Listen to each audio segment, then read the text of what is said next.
بسم اللہ الرحمن الرحیم صلاۃ و سلام علیک یا سیدی یا رسول اللہ وعلی آلک و اصحابک یا سیدی یا حبیب اللہ۔ آج 20 اگست بروز منگل دربار عالیہ غوثیہ میریہ گولڑہ شریف میں ختم نبوت کے عالیہ ایشو پر عام مشاورتی اجلاس منعقد ہوا۔ اجلاس میں مشائخ، علماء، وکلاء اور عام مذہبی جماعتوں کے رہنماؤں نے شرکت کی۔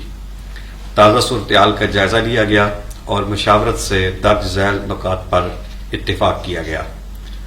آج کا یہ اجلاس قائمہ کمیٹی برائے قانون اور انصاف کے متفقہ فیصلے کی بھرپور تائید کرتا ہے اور مطالبہ کرتا ہے کہ حکومت قائمہ کمیٹی کے فیصلے پر عمل درآمد کرے۔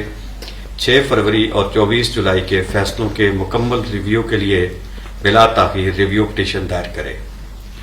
پنجاب گورنمنٹ کی جانب سے 17 اگست کو سپریم کورٹ میں دائر کی جانے والی ریویو پٹیشن کو مسترد کرتے ہیں۔ قائمہ کمیٹی کے متفقہ فیصلے کے بعد پنجاب حکومت کی جانب سے پٹیشن دائر کرنا اور پھر 22 اگست کو اس پٹیشن کو مقرر کرنا بددیانتی اور گٹھ جوڑ کی بدترین مثال ہے۔ قائمہ کمیٹی برائے قانون و انصاف کے متفقہ فیصلے کی روح کے مطابق شریعت، آئین اور قانون کی روشنی میں جب تک مبارک ثانی کیس کا فیصلہ نہیں کیا جاتا، ہماری جدوجہد جاری رہے گی اور اس مقصد کے حصول کے لیے ہر ممکن اقدام کیا جائے گا۔ شریعت، آئین اور قانون سے متصادم اس فیصلے کے ذریعے عقیدہ ختم نبوت میں جو نقب لگائی گئی اس کو مکمل طور پر بے نقاب کیا جائے گا اور ملک بھر میں ایسی کانفرنسز، سیمینارز اور اجتماعات کا اہتمام کیا جائے گا جن میں ماہر قانون دان، اسلامک اسکالرز، قانون سازی کے ماہرین ان فیصلوں کے مختلف پہلوؤں پر عوام الناس کو آگاہی فراہم کریں گے کہ ان فیصلوں میں حقائق کو کس طرح نظر انداز کیا گیا اور آیات قرآنیہ، آئین، قانون اور سپریم کورٹ کے پرانے فیصلوں کی غلط تشریح کی گئی۔ 6 فروری اور 24 جولائی کے فیصلے ملکی امن کے لیے شدید خطرہ ہیں۔ وطن عزیز میں امن و امان برقرار رکھنے کے لیے ضروری ہے کہ حکومت اور سپریم کورٹ اسے بچوں کا کھیل نہ سمجھیں، ذمہ داری کا مظاہرہ کریں۔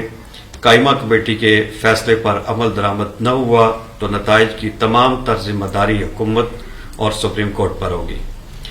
تحریک تحفظ ختم نبوت 2024 کا آغاز ہو چکا ہے اور جب تک مقصد حاصل نہیں ہوتا یہ پرامن جدوجہد جاری رہے گی۔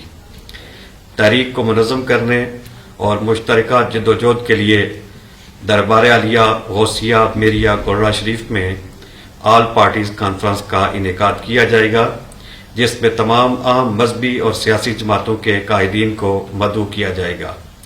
شریعت اور قانون کے مطابق مشترکہ جدوجہد کے لیے لائحہ عمل تیار کیا جائے گا۔ 22 اگست کو سپریم کورٹ میں مبارک ثانی کیس کی سماعت ہوگی۔ ہم 22 اگست کا دن عقیدہ ختم نبوت کے تحفظ کے لیے وقف کرتے ہیں۔ والسلام، بہت شکریہ۔